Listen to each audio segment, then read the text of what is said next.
Get this and get it straight. Crime is a sucker's road. And those who travel it wind up in the gutter, the prison, of the grave. There's no other end. But they never learn. From the pen of Raymond Chandler, outstanding author of crime fiction, comes his most famous character in The Adventures of Philip Marlowe.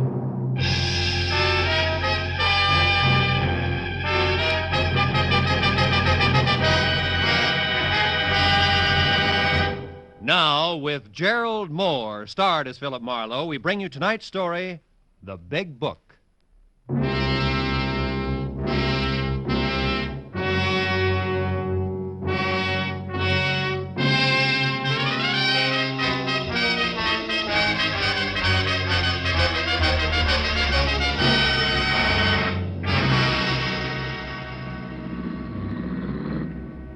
Marlowe, that winds it up. Boys got him in the wagon without any trouble, thanks to you. Oh, you don't have your car here, do you, Phil? No, Lieutenant, and I haven't had lunch either. Maybe the police department feels obligated on both counts, huh? Maybe. Get in, Phil. Mooney, some good restaurant before headquarters, huh? Check, Lieutenant. How are you, Mr. Marlowe? Hungry, Mooney. Okay, Mr. Marlowe. I know a good spaghetti place where we... Unit 18A, a dead body at number 11 West Main Street. Reported as suicide. Investigate. Your call, Matthews? Unit 18A, No, that's a specific a unit. dead body at number 11 West Main Street. I'm at 11 West Reported as Main. suicide. It's only around the corner, isn't it, Mooney? Investigate. That's right, Lieutenant. Might save us a trip back here later, huh? Yeah. Marlowe, lunch will be a little late. Let's go, Mooney.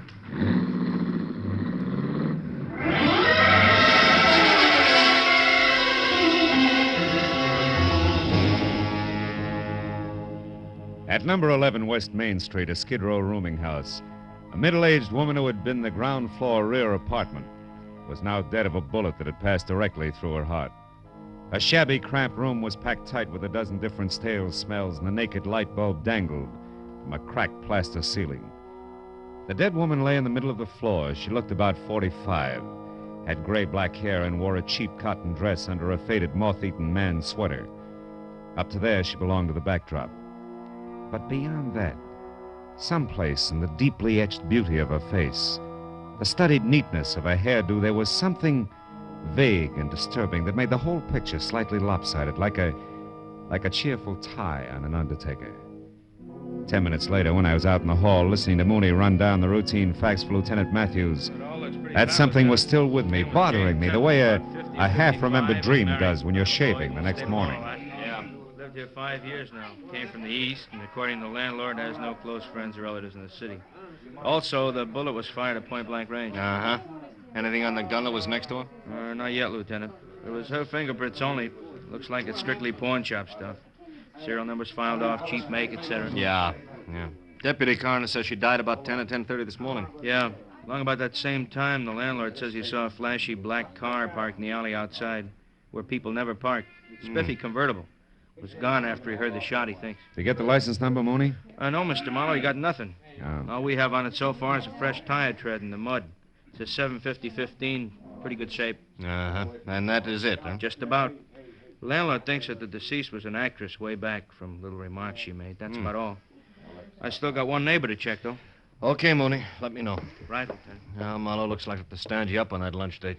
Sorry. I'm not so hungry anymore. I'll see you around, Matthews.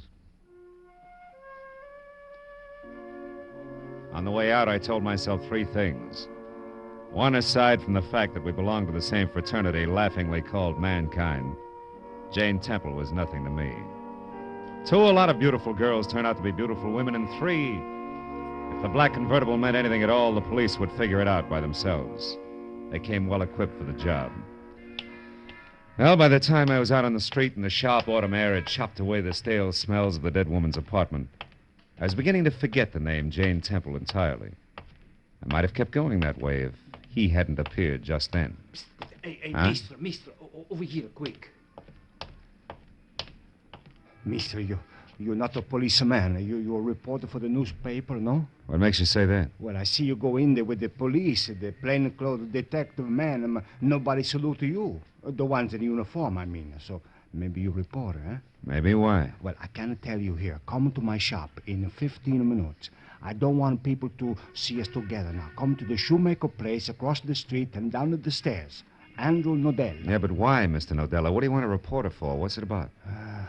The fine lady who just died, Miss Jane Temple. Goodbye, mister.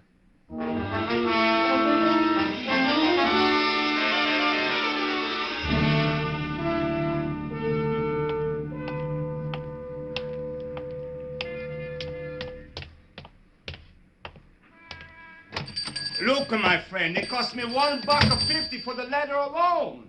How can I give it to you for... Now, look, I've been... Okay. Andrew Nodella changed his mind. He won't argue with a customer. Here, $1.25, just like you want him. A cash. Yeah, it's more like it. No, I wasn't born just the other day. I can tell value. Sure. My mistake, mister. Now, excuse me, please. Okay. Hey. Che ladrone, the chisel. Yeah. I only gave in to get rid of him, you see. Now, I'll put the out to lunch sign on and lock up the door so we won't be disturbed. The police are nobody. Okay. There. Now, Mr... Marlowe. Mr. Marlowe, we go in the back room. This way, please. Now, wait a minute. Before we go anyplace, Nodella, one question. Why are you so worried about the police? Well, because down in this neighborhood, Mr. Marlowe, every time I do a good thing and I call the police when it's right, I get in some kind of trouble. These people, my customers, they don't like you should be a... Stool pigeon? A stool pigeon. Mm-hmm. All right, Mr. Nodella. Now about Jane Temple. Wonderful woman, Mr. Marlowe. Come in the back room, huh? All right. Mr. Marlowe, fine, a cultured lady. I know. I was not always a shoemaker. In the old country, I was a student. And before that, I was an artist. I wouldn't doubt it. You and Jane Temple were really good friends, is that it? See, good friends. That's why I'm in a position to say I don't think she killed herself. She was not the kind of a lady, Mr. Marlowe. She was not moody. She liked to be alone with her memories, but that's all. Look, come here at the table, Mr. Marlowe. Look at this. That was hers. Scrapbook, huh? Yeah. She left it with me. The letter on the front was worn. I was repairing it for her. She trusted only me with it. But open it up, Mr. Marlowe. I say no more. You just look for yourself. It was the usual setup. Between the big covers of a big book, a little life story in tattered yellow clippings and faded photographs. 25 years ago, Jane Temple had been exquisite. The fragile, haunting kind of beauty that never goes out of style. The kind of universal beauty that makes style. The book itself came in 2 parts. The first told in rave reviews and letters from select admirers. Was the rocket-fast rise of Jane Temple, who, as one critic put it, was inspirational beauty and the inspired actress. Both. Yet on that level, the first part ended abruptly in 1928, with no explanation. The second part was another success story, but it ran right up to the present. The career of one Jerome Locke, from obscure London stagehand to top Hollywood theatrical agent. A healthy, giant step. But no place did I see anything to connect the two. Nodella must have read my mind. You wonder, Mr. Marlowe, what one got to do with the other, huh? Yeah. Do you know? No. Maybe this can help you find out.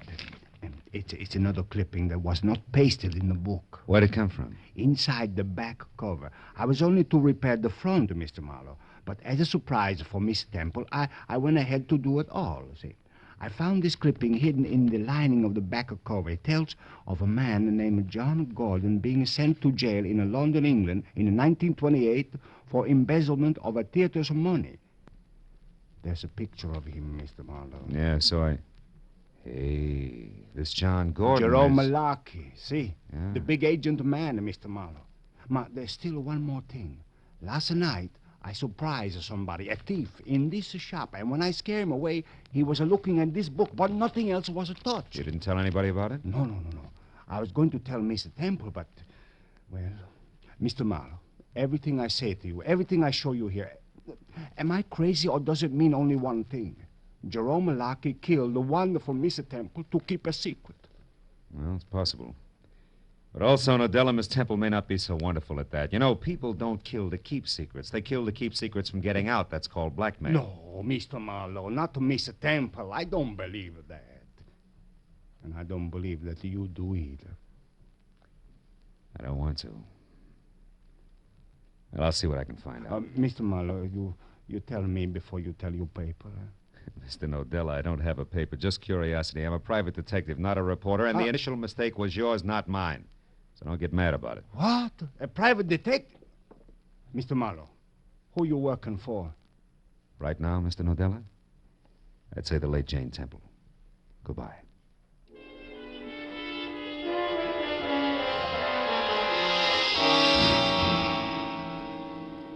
The Jerome Lockheed agency on the Sunset Strip was big, brassy, and busy and sported a blonde receptionist to match.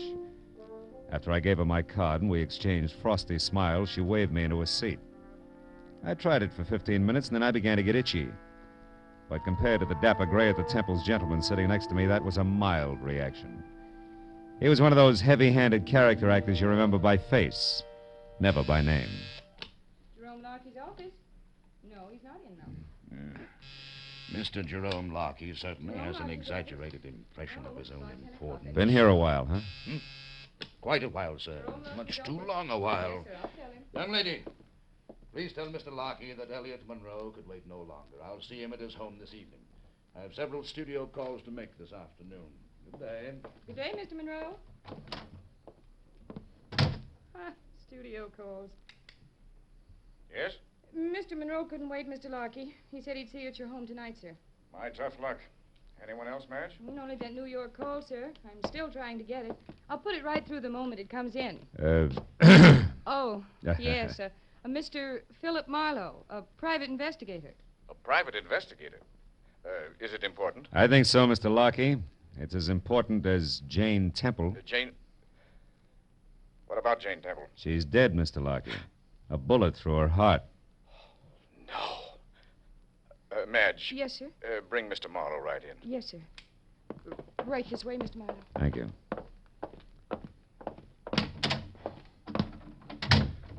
Well, Marlowe, why are you here? I mean, how did you know I had anything to do with Jane Temple? I didn't. But since she was an actress once and you're about the biggest agent in Hollywood, I thought I'd start with you. Start what, Mr. Marlowe? Start finding out why she committed suicide, Mr. Lockheed. Tell me, do you own a black convertible? Yes. One of those step-down Hudsons. Tire size. Do you happen to know it? Yes, 750-15. Why? What's all that got to do with Jane Temple's suicide? Quite a bit. Might even change it to murder. Jane Temple murdered? By whom? Someone who'd profit, Mr. Lockheed. Any idea who that could be? Not the slightest. Okay. Thanks for your trouble. And, good afternoon. Wait. Hold it, Mr. Marlowe. Huh? I'd like to talk with you some more. But not here. You name the spot, Mr. Lockheed. All right. My house tonight, 9 o'clock. 9 o'clock. I'll be there.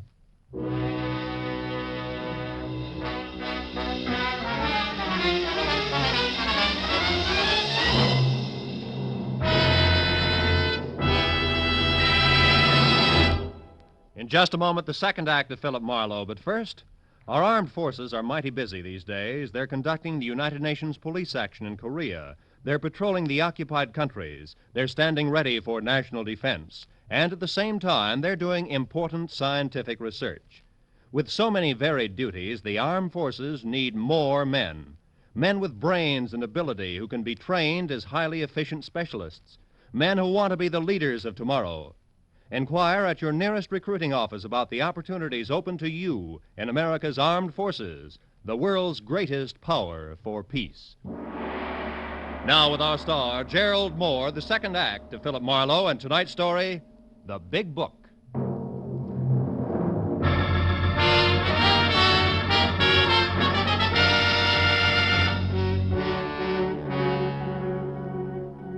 When I walked out of Jerome Lockheed's sleek private office, I was satisfied that in spite of the efficient air conditioner, the atmosphere in there would stay charged, with enough high-voltage implications so that sooner or later he'd have to make another move. Outside, it was dark. I drove back downtown and finally located Lieutenant Matthews at a lunch counter, wrapping up the short end of a quick blue plate special. My story didn't affect his appetite a bit. Have a piece of pie, Marlowe. The cherry is great. Matthews, I've been trying to tell And you I've been that listening, Phil, to all of it. All of it, from that crackpot shoemaker to a leather-bound scrapbook, right on up to a weird-looking Jerome Lockie's kiss. And now what do you want me to do, get an ulcer? Matthews, maybe Jane Temple didn't kill herself. Maybe she was murdered. Go on. Now, look, there was an old clipping and some pictures in that scrapbook that identified our Jerome Lockie as one John Gordon, who did time a few years ago for embezzlement, which, if revealed, would ruin the great Jerome Lockie of today. Now, look, it looks like... Oh, nuts. What's the matter? What's the matter? Look, Marlowe, I haven't been to bed for 24 hours. I'm dog-tired. I thought I finally got a break. A clean-cut case of obvious suicide. A nice old doll, disillusioned, broke, did herself in. Too bad, yeah, but just that simple. So what happens? You run into some jerk of a shoemaker with an imagination, and now it's all mixed up with ex-cons, blackmails, and murder. It's not my fault. I didn't do it, you know. I'm sorry, Phil. All right. A little fed up, I guess. Oh, nothing that a week or so of hearing wind in pine trees wouldn't cure, but... So you went out to see Lockie, huh? Uh-huh. Where'd you leave it? Hanging in midair. Made a date with him for later tonight at his house. You think you did it? Who knows? I saved my Sunday punch, his real name being Gordon, that is. Maybe when I spring that, it'll jar something loose, huh? Maybe. Oh, by the way, did you meet Mrs. Lockie? Not yet. Why? Nothing in particular. Good-looking blonde I saw once in the Beverly Hills station. Some beef about a collision. She impressed me as being a pretty tough fighter in the clinches, that's all. Just a thought. Yeah, finish your pie, Matthews. Yeah. You want to follow this through on your own, Phil? Yeah, if you don't mind. You see, I've gone this far, and, well, there was something about Jane Temple that, I don't know, it showed, even down there in that dump. Yeah. That's what I mean, Phil. I gotta get out under the pine trees for a spell soon. Keep me posted, huh?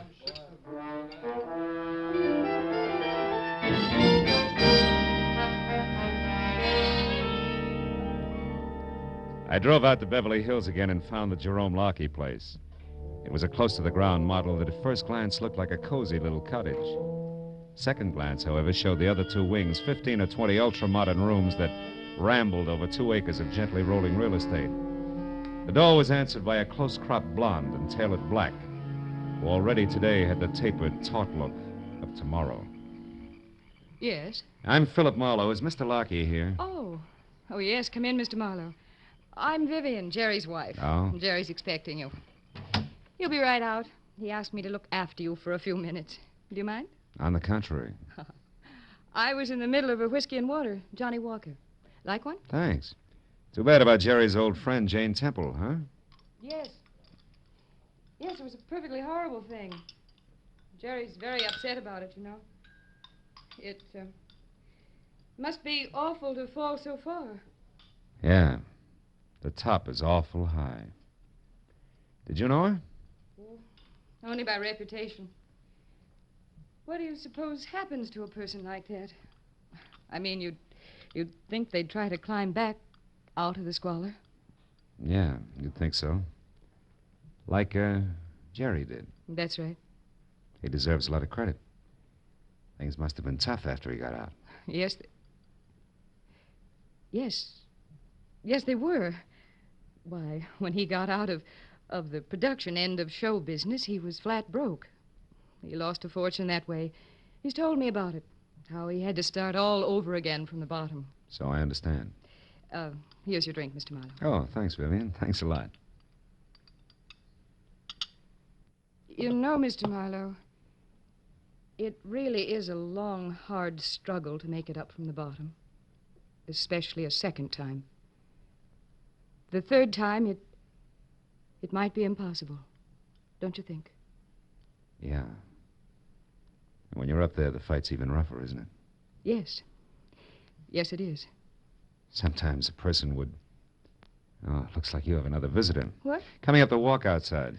Oh, that's Elliot Monroe. He's always popping in here at odd times, usually to borrow something. He may want anything from a clean shirt to a cup of vinegar. We never know. Well, this time he wants to see your husband. I ran into him at the office this afternoon, heard him say so. Oh, really? Yeah, so I'll make my business with Jerry as short and as to the point as possible. Well, that's very considerate of you, Mr. Marlowe. Excuse me.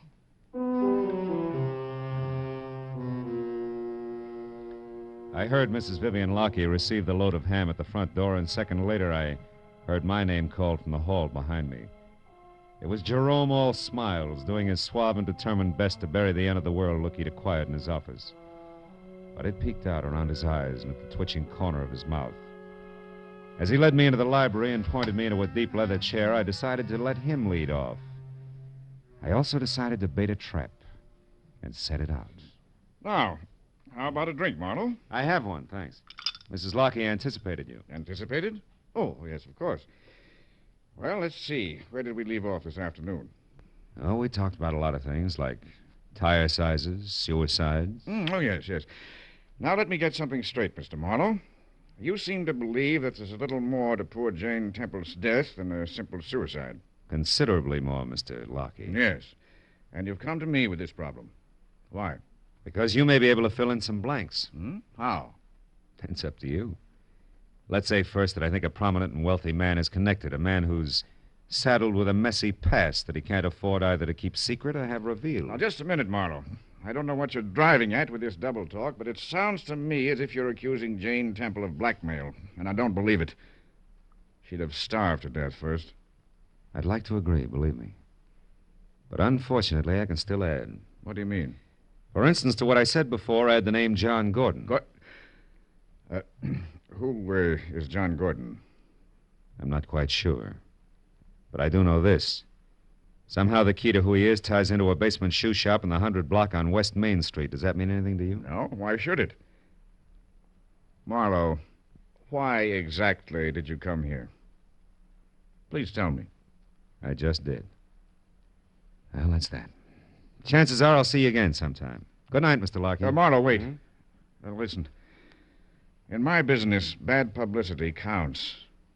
And I've worked awfully hard to I know. I went all through that with Mrs. Lockey. Don't worry about me. This time, I'm more than willing to let somebody else do the talking.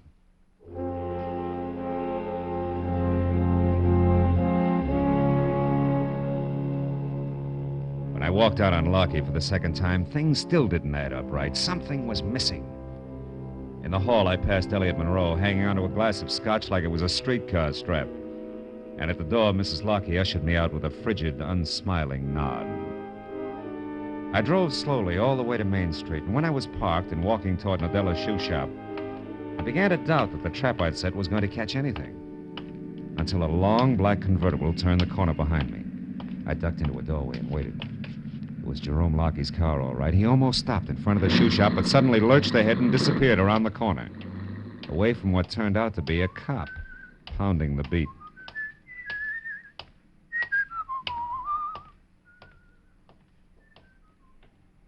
I was convinced he'd be back, so when the cop passed me, I ran around to the rear of the shoe shop and down the stairs to a window where I could keep out of sight and still see anything that went on inside. I just settled down for a wait when it came. Stand still, my fine fellow. Don't move or I'll kill you. Mr. Elliot Monroe. What do you know about that? Looks like the wrong sucker rose to the bait. Or is this just coincidence? It's no coincidence, my friend, believe me. While you were in talking to dear Jerry tonight, Vivian was called to the phone. That gave me a chance to listen outside the library door and overhear everything you said. That's why I am here, to protect my interests. No wonder things didn't add. You're the missing link, typecast at that. Keep those hands up. Sure, I couldn't see Jane Temple as a blackmailer, now Jerome Lockey as a killer, but you're playing both parts. For you, that's a cinch. Aye, but our detective is clever now, isn't he? But just a little late, wouldn't you say? Yeah. No switches in a one-track mind. Yeah, it's my own fault. Have your fun, Monroe. But tell me one thing. How'd you worm your way into this setup? That was a well-kept secret. Not to a man with an experienced eye for drama, my good fellow. It started very simply when I recognized Jane Temple on the street one afternoon and befriended her. Befriended her? Yes. We reminisced about the good old days in the theater and finally went through her scrapbook together. But there was one clipping that she tried desperately to hide in the binding. Oh, the clumsy old fool. So when she sent the book here to be repaired, it was you who broke in and found that clipping, huh? Yes, and read it and put it back before the stupid cobbler discovered me. But I had found the skeleton in the closet and knew that I could make it rattle long, loud, and lucratively. Sure. Jane Temple would do the dirty work, put the bite on Lockie. It would have been perfect, an ideal escape for both of us from the constant humiliation of poverty. There was nothing of woman left in her. All that remained of the great Jane Temple was dusty yesterday in a book bound in leather. Mr. Marlowe, are you afraid to die? No more than most people? Oh, I'm glad you said that. I had to kill you anyway, but at least you understand. He who kills cuts off so many days of fearing death. Then is death a benefit. It's the last benefit you'll ever play.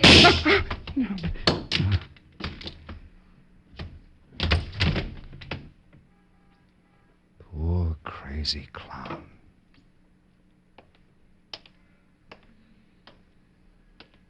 You know all the answers now, don't you, Marlowe? The whole story. Yes, Vivian. All except how you showed up here when you did. I had to. You see, I've always known about Jerry's past. He told me about it before we were married. I knew that was why you came to see him tonight, and when I saw Elliot there listening at the library door, I realized that he must have known, too. When he left the house, I followed him. Got here in time to save my life. To be honest, Marlowe, that was incidental. I got here in time to save my life. I hope. Well, just the same, I'm going to return the favor when the police get here. You mean you... I mean there are a lot of things that belong in a dead woman's leather-bound book of memories. And no place else.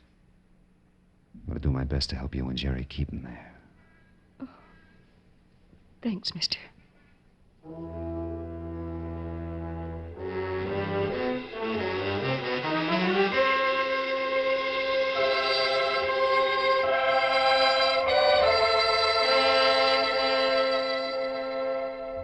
Well, that's the way it worked out. One policeman named Matthews got the whole story, but only half of what he found out was entered in the police records. And only as much of that as was necessary ever got into the papers. 2 days later, when Jane Temple's funeral was held, it didn't even make the back page. After all, what's news about one Italian cobbler, one private detective, and one hard-boiled agent standing bareheaded before a fresh grave? Even though the cobbler had worked all night, binding a big book in the finest of Morocco leather. Even though the agent with blinking, moist eyes closed that book for the last time. And the private detective laid it in the coffin to be buried with her. Yeah. What's news about that?